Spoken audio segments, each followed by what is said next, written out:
Good day, everyone. Today I will be discussing stress.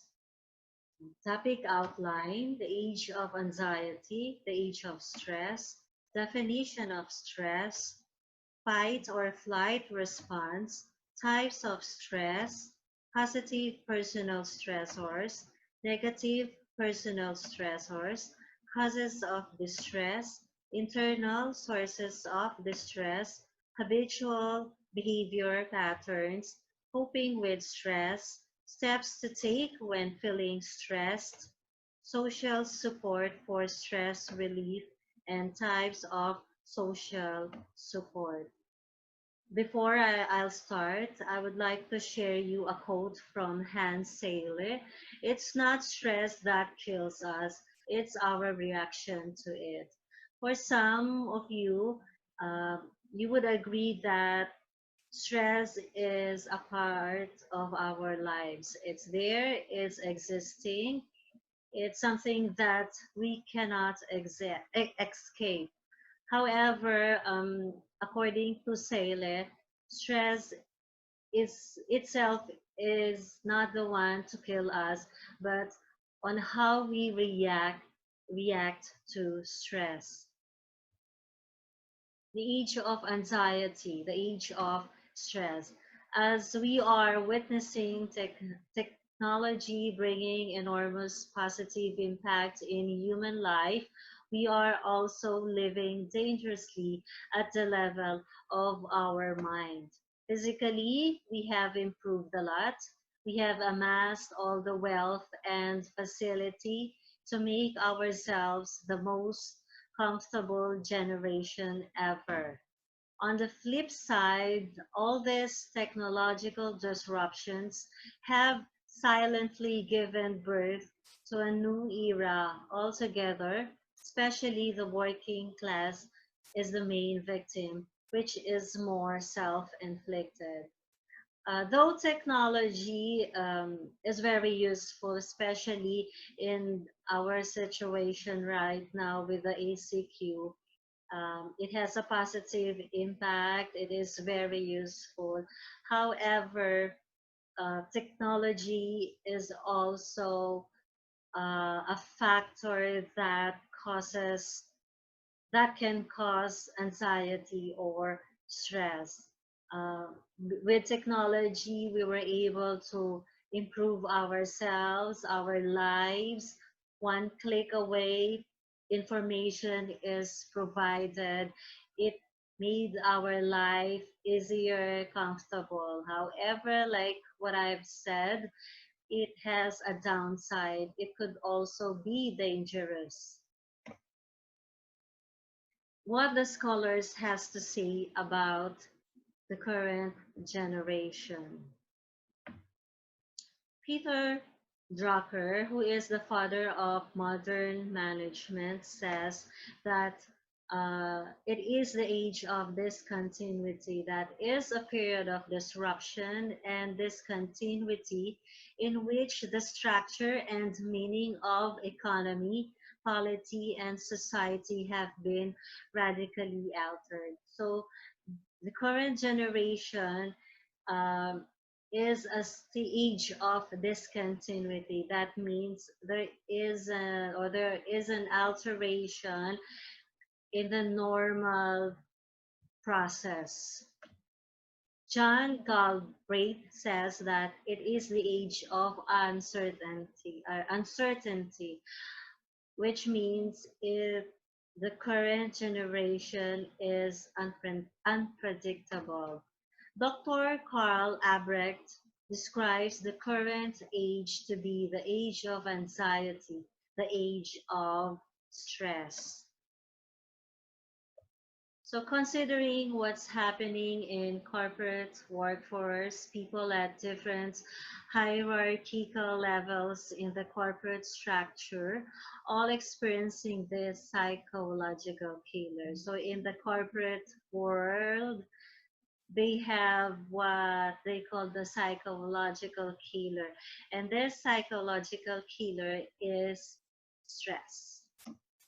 No matter where you are at home or in the office, no matter what you're doing, it is chasing you and has made abode silently to burn you out mentally.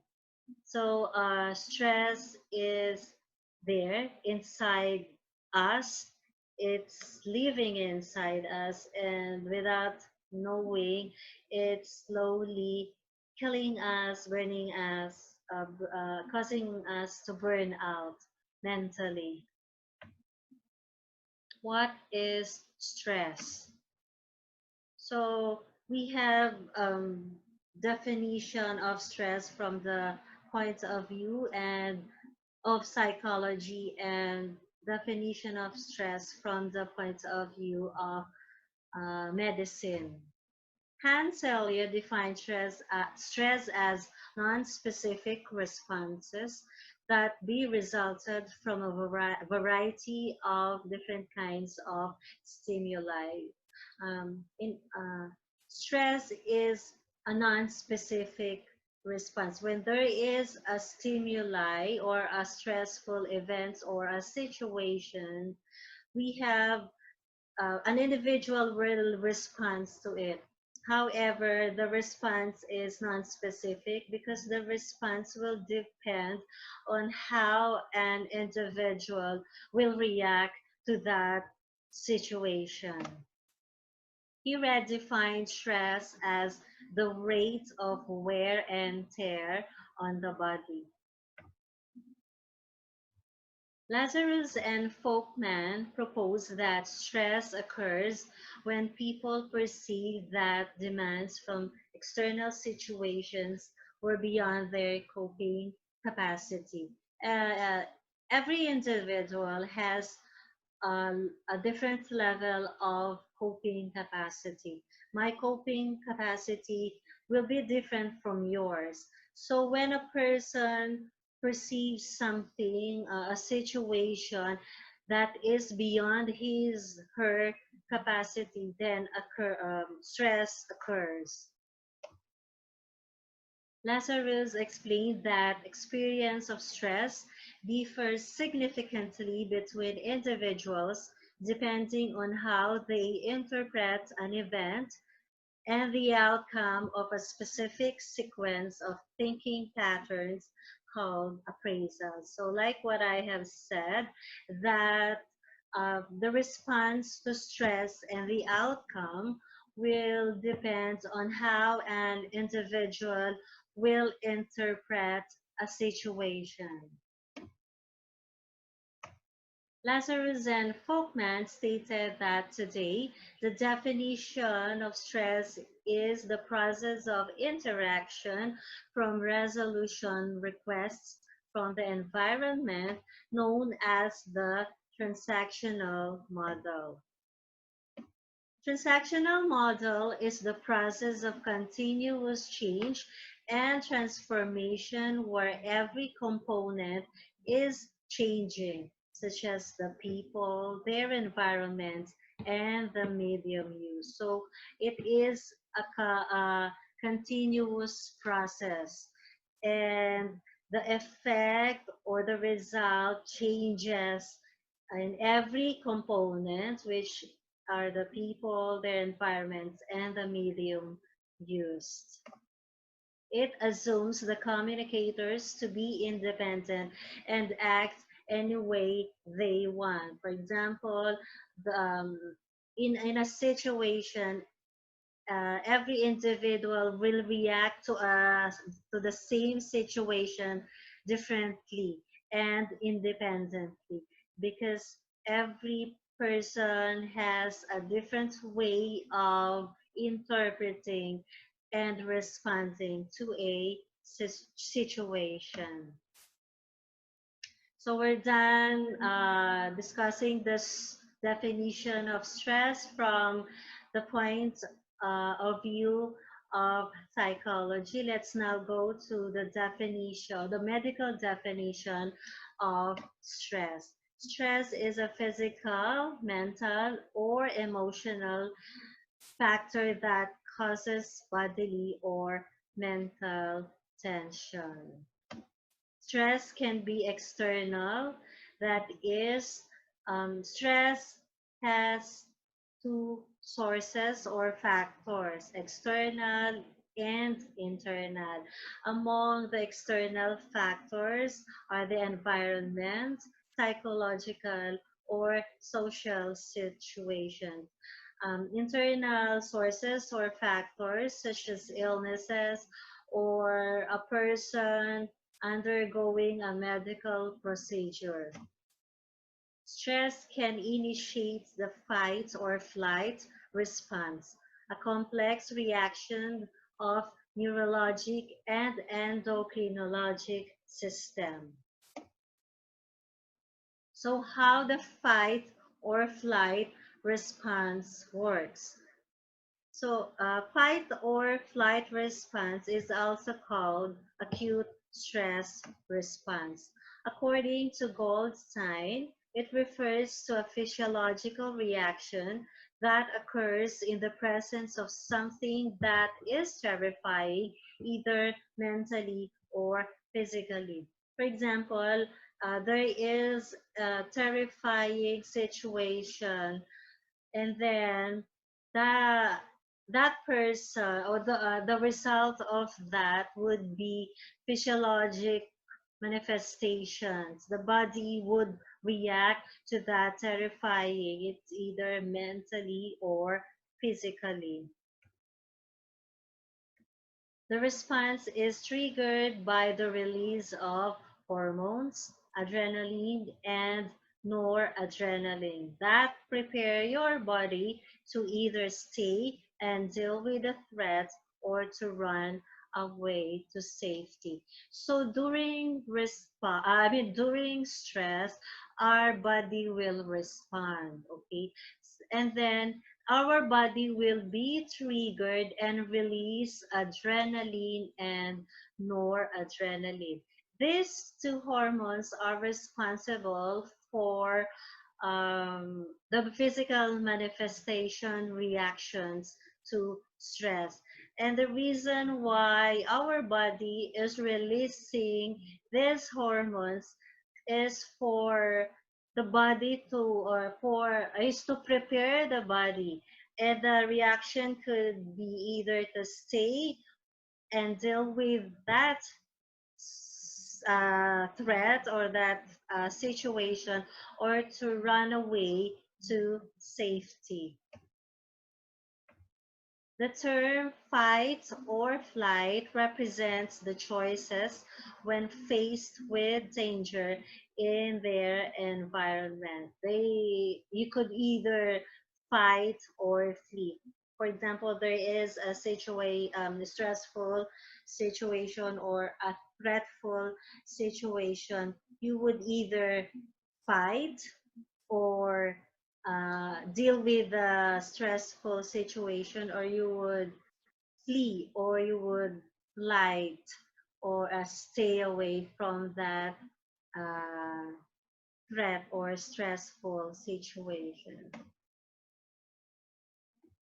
In either case, the physiological and psychological response to stress prepares the body to react to danger. Either way, either you fight or you flight, still your body will react or will respond.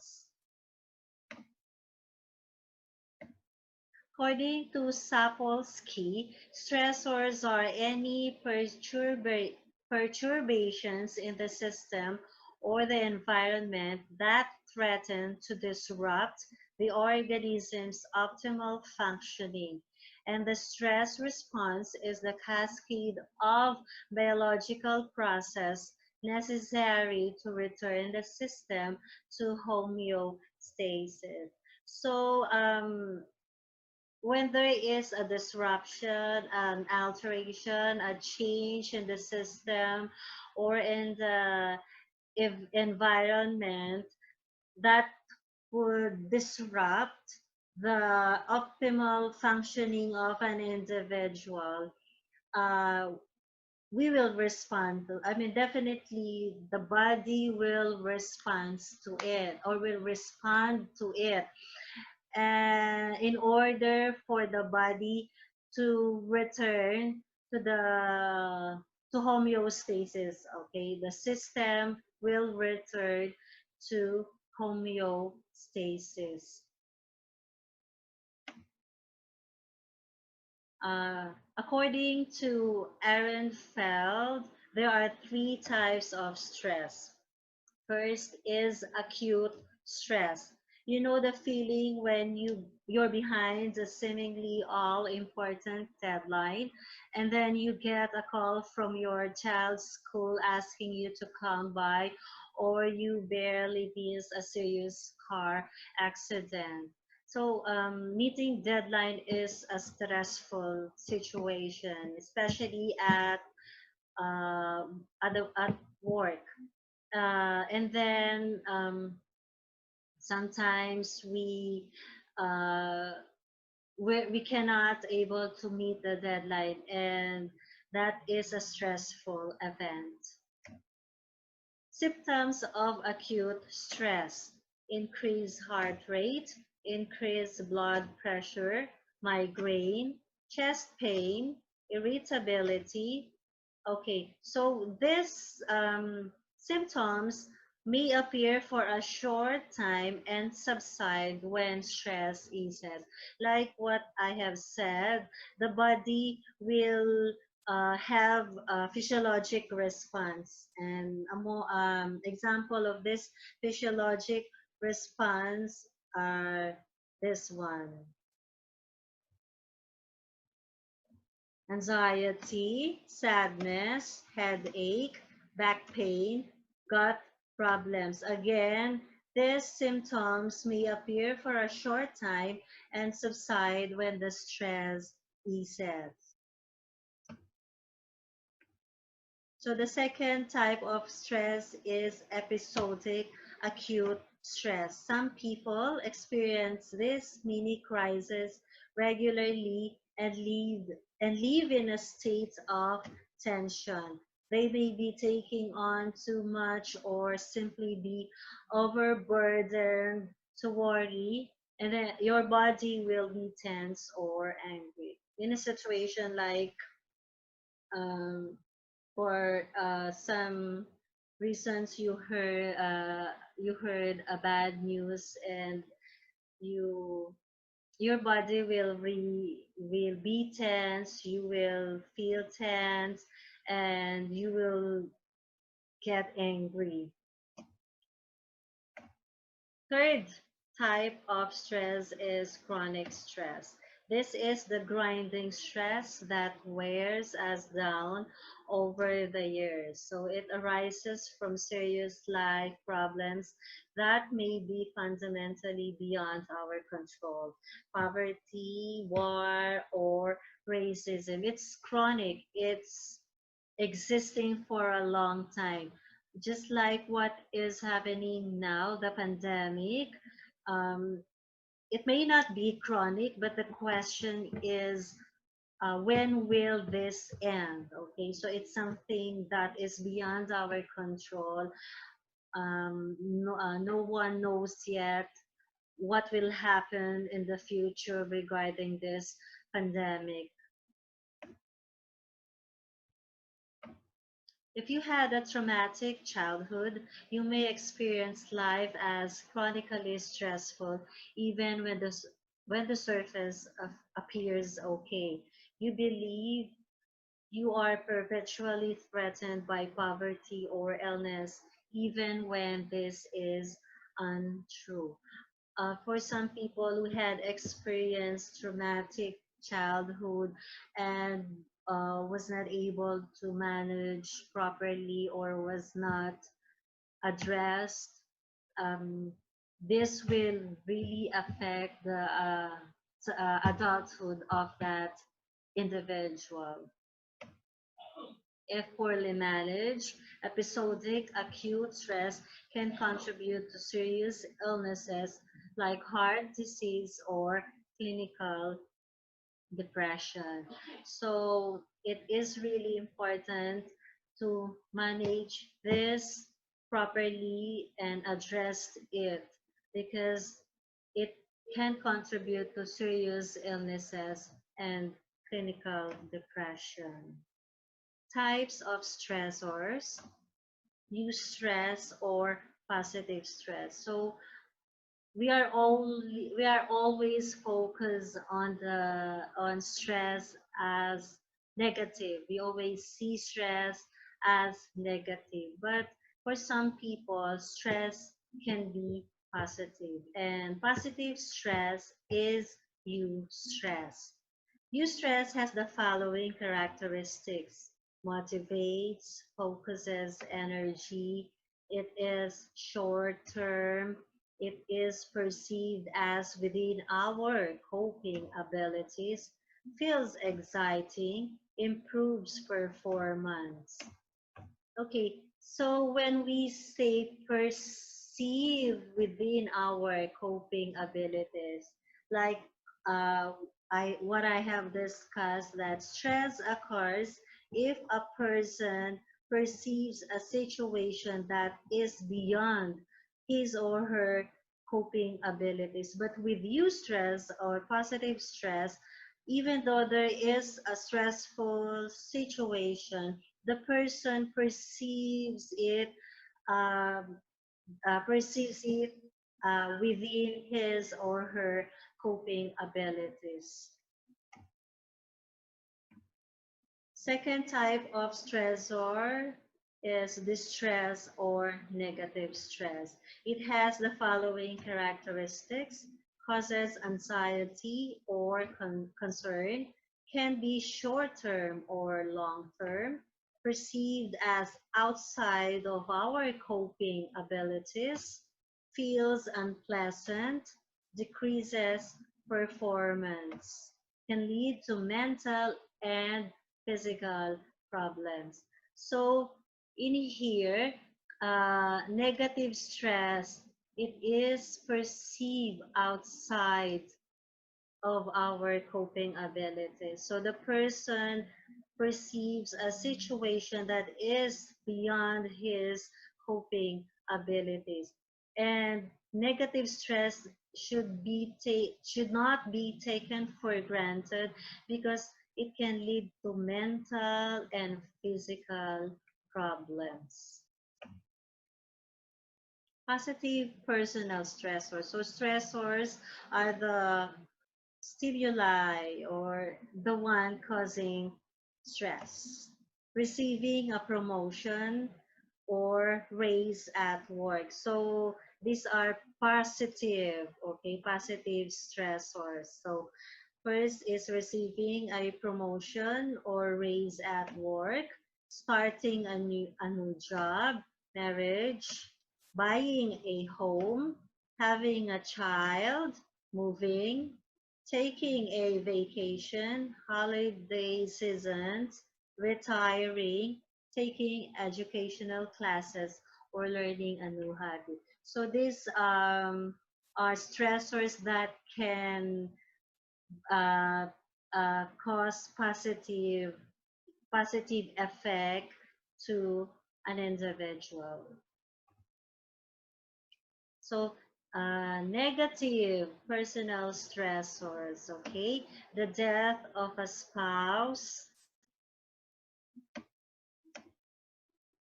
filing for divorce, losing contact with loved ones, the death of a family member, hospitalization could be you or a family member, injury or illness, and this could be you or any family member or someone from your family, being abused or neglected.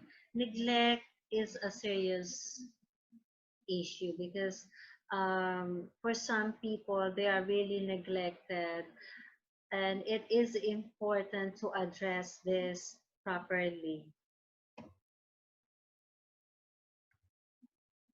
Uh, Another negative personal stressor, separation from a spouse or committed relationship partner, conflict in interpersonal relationships, bankruptcy, money problems, unemployment, sleep problems, children's problems at school, legal problems. Okay, with money problems, this is also an important or serious issues because some people, the reason why they commit suicide is because of money problems. So it is really a serious issue.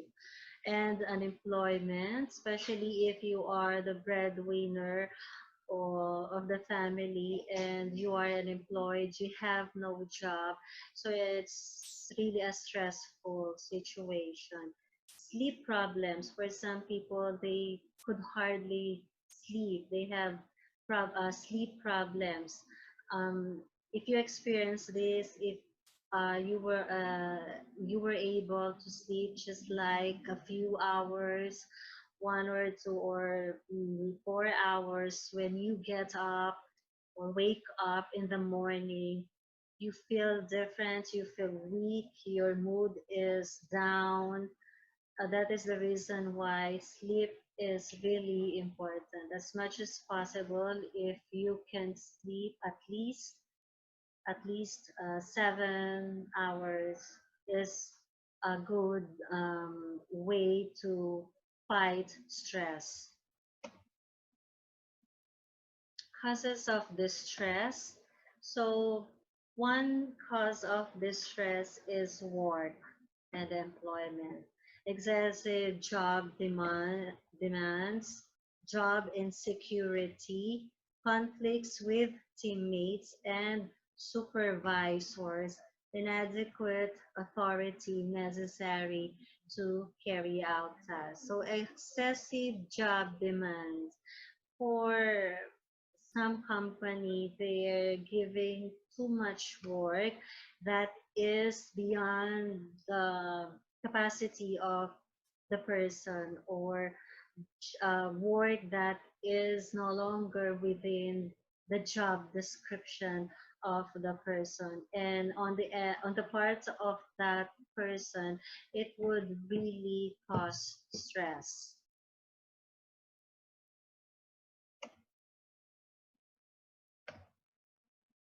So making presentations in front of colleagues or clients, for some people, um, they're not into talking publicly. So if you force them to present, then it would be a stressful situation for them. Unproductive and time-consuming meetings, because there are meetings that really taking too long and keeping you uh, there for a long time, and the discussion is just repeating and it's no longer productive and there is no longer learning. Commuting and travel schedule. Not everyone has a private vehicle or a private car.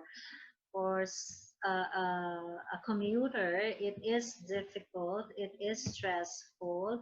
You have to wake up early, you have to consider the travel time to get to work and be at work before 8 a.m. so that you will not be late. And this daily routine, commuting, traveling, is a stressful event as well. Internal sources of distress, like we have discussed, distress has two sources, external and internal. Fears, you have to, I mean, fears is something that is killing a person. I mean, that is killing a person inside. Repetitive thought patterns, worrying about the future events. So for some people, we worry too much on what will happen tomorrow. This is normal. We prepare for our future, but worrying too much is no longer helpful. Unrealistic, perfectionist expectations. We plan for our future. However, when we plan, we have to consider the feasibility of our plans. It should be realistic, because if we were not able to meet our expectations, then we will be frustrated and it's not helping the person. Habitual behavior patterns that can lead to distress. Okay, so there are several habitual behavior patterns that will cause distress. Overscheduling, failing to be assertive, procrastination, and or failing to plan ahead. Overscheduling is you have too much things to do, too many activities that you could no longer meet. Okay, then procrastination. This is the problem with most of us. We think that we have much time, we relax, we procrastinate, and instead of doing it now, we will do it tomorrow. However, suddenly we see the deadline and we cram, so it's causing stress. Like what I have said, stress is part of our lives. It's something that is, it's something that we cannot escape. It's there, it's real, it exists. However, how can we fight stress? One way to fight stress is to learn how to cope with stressful situations or threatening situations. According to Lazarus and Folkman, coping in this situational approach is constantly changing cognitive and behavioral efforts to manage specific external and or internal demands that are appraised as taxing or exceeding the resources of the person. There are ways or steps to take when we are feeling stressed. Realize when it is causing you a problem. So look out for physical warnings, because stress is will cause physical manifestations. So you have to realize first if the problem or if the situation is really a problem. Identify the causes, sort the possible reasons for your stress. Review your lifestyle. Prioritize things that you are trying to achieve and reorganize your life. uh, like what I have said or I have discussed, some people have too many activities, they have too many goals. So that is causing stress. So learn to prioritize things which should be in which should be the first in your list, and make sure that your plan is realistic and achievable.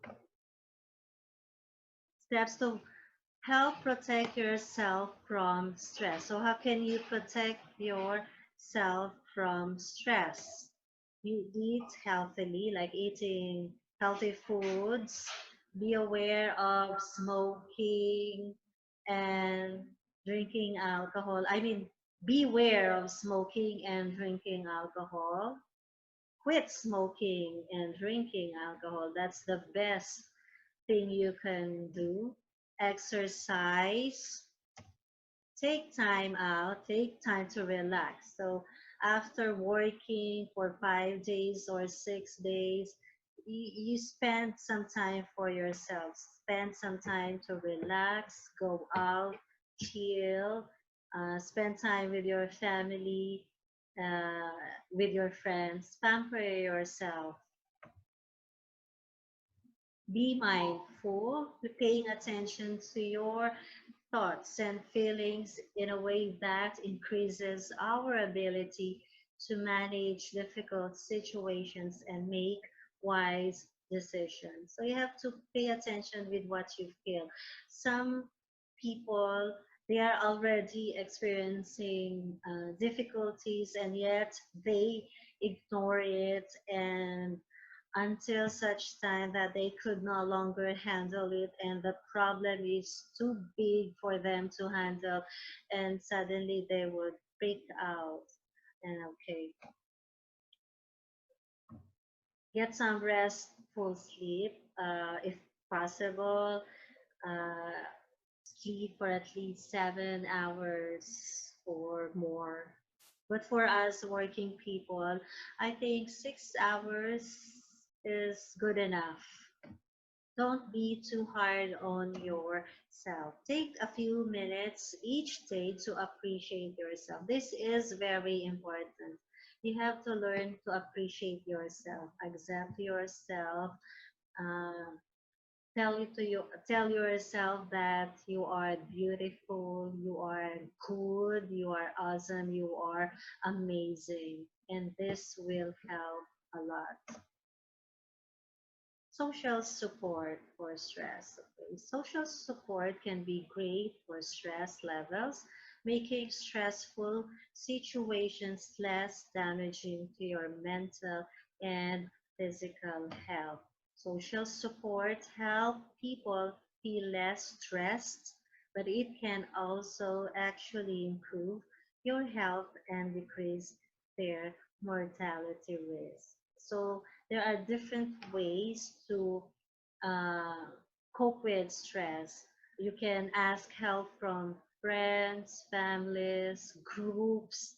Um, Professional help will also help. Types of social support: emotional social support.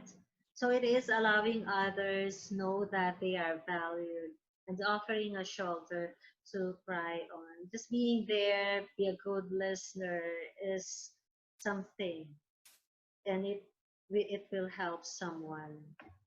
Informational social support. It is sharing of advice or information that can help someone who is experiencing stress. Okay, for example, that person is experiencing the same situation you had experienced. You could probably give some advice, help that person boost his uh, esteem, self-esteem. Types of tangible social support. It is sharing resources, either material or financial. You can share books, um, magazines, so that because information can be uh, read in the from books and other materials, and financial assistance or help is also a way of showing social support. Belonging, social support. It's including friends in the group and spending time with friends who need support and may feel alone. Because there are situations that you cannot do it by yourself. You need others, you need help. And asking for help in times of stressful situations or in difficult times is something you have to do. It's something that can help you, because these people uh, can guide you and can give you information that will help solve the situation. Okay, that ends my report. I hope you have learned something from it. Good day, everyone.